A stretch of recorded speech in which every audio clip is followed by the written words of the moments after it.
Out, Jules, if you had a player, say, I don't know, at Liverpool, who maybe wanted to move away, and you've got a player at Bayern Munich who wants to move away, Lewandowski to Anfield, Mané then to Bayern? Yeah, I mean, on paper, that looks pretty cool. I'm not sure Jurgen Klopp sees it that way, and I think if Mané goes, the replacement will certainly be a younger player than a 34-year-old. But why not, I guess. The fascinating thing about Mané to Bayern is that Nagelsmann has played for many years at Leipzig without really a proper number one. I mean, he had Yusuf Poulsen, but he also tried a lot of different things as a number 9. So I don't think he would mind having Sadio Mané, for example, coming in and replacing Lewandowski and playing a slightly different way with Mané as your centre forward. I also think that Mané could come to replace Serge Gnabry, who, by the way, share the same agent. And Gnabry has only 1 year left on his contract and could I think, also leave this summer, like Lewandowski. So it's interesting. It seems quite clear, though, now, from certainly everything that we're hearing here in England, that Mané really wants to leave Liverpool. And I don't think Liverpool will come in his way either. I think if there's a good offer on the table, and again, the valuation of a player with 1 year left on his contract is always difficult because, of course, the selling club wants as much money as possible, and the buyer is thinking, hang on a minute, in 6 months' time, we can sign him for free for the following season. So we're not going to pay crazy amount, although Chelsea paid 100 million for Eden Hazard with 1 year left on his contract. So it is possible. But I'm not sure this is the vibe here between Bayern and Liverpool. So it'd be interesting to see. But on paper, it would be quite cool to have that swap. Real Madrid who paid the 100 million, and they had to cough up another 50 million because he won the Champions League. Anyway, that's a sidebar. Stevie? In a heartbeat, I knew it was coming. In a heartbeat, before you even asked me. 34-year-old? Aye.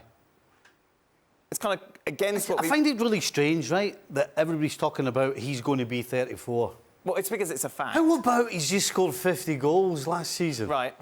Does he fit into Klopp's style of play?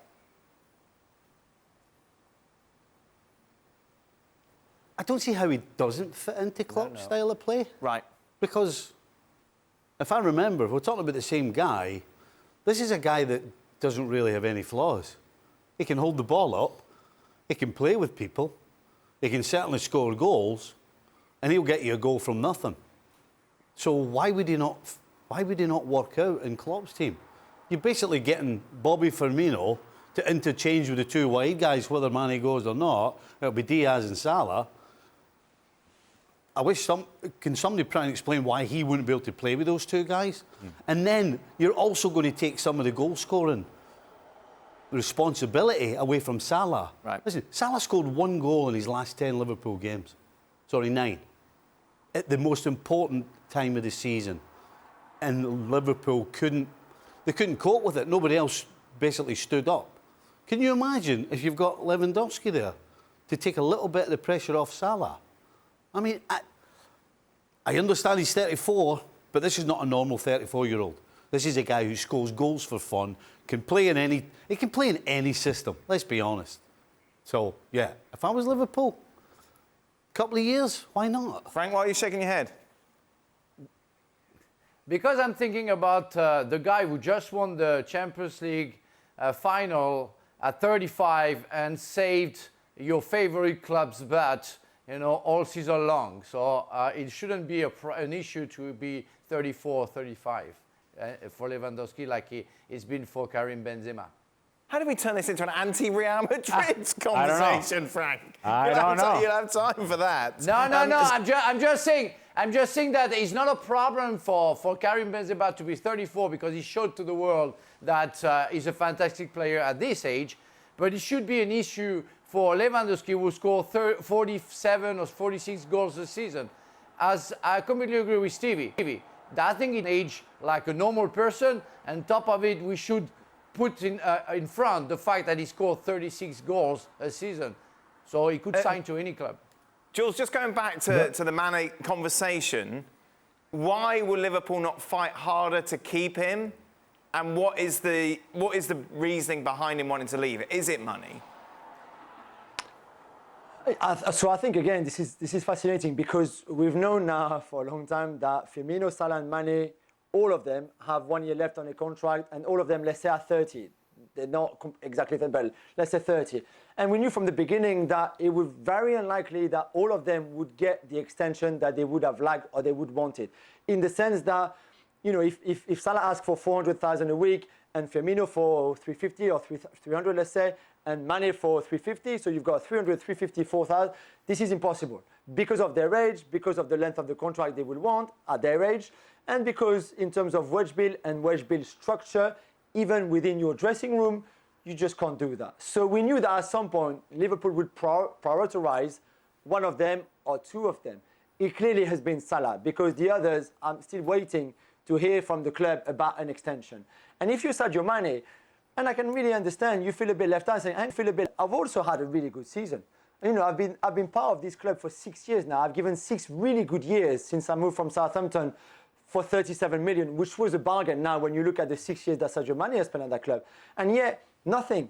Not even the beginning of a discussion, of a negotiation, of a word about maybe a new deal and how much, and this and that, nothing. It's been almost Salah. And maybe they're just waiting to sort out Salah and then think about Firmino and Mané.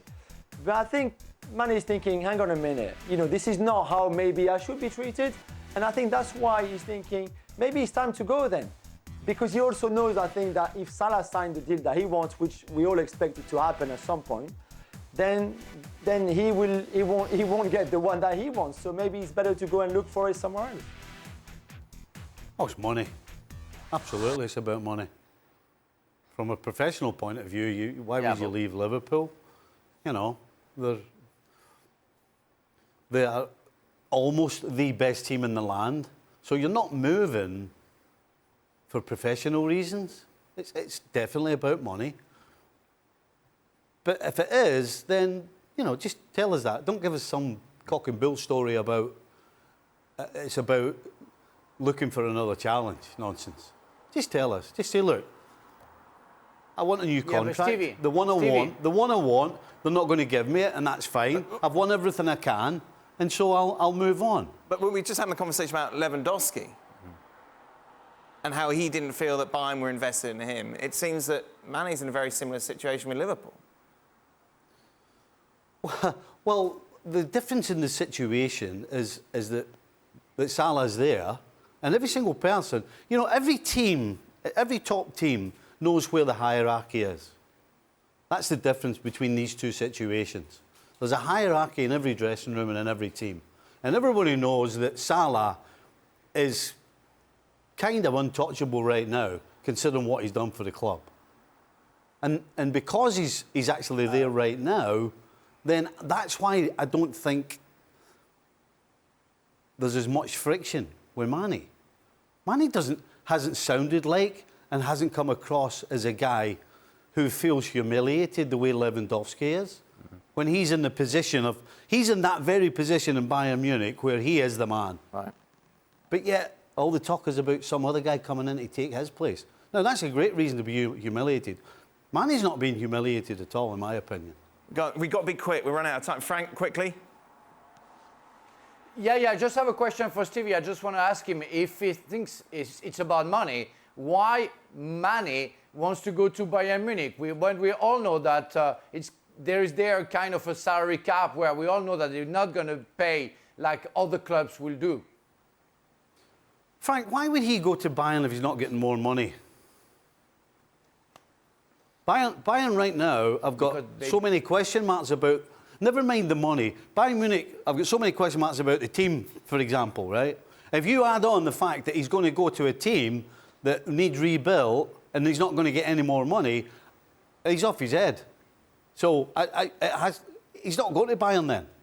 Quickly, Ali. If it is about money, and I'm just going to go with you on this, Steve, if it is about money, I don't blame him.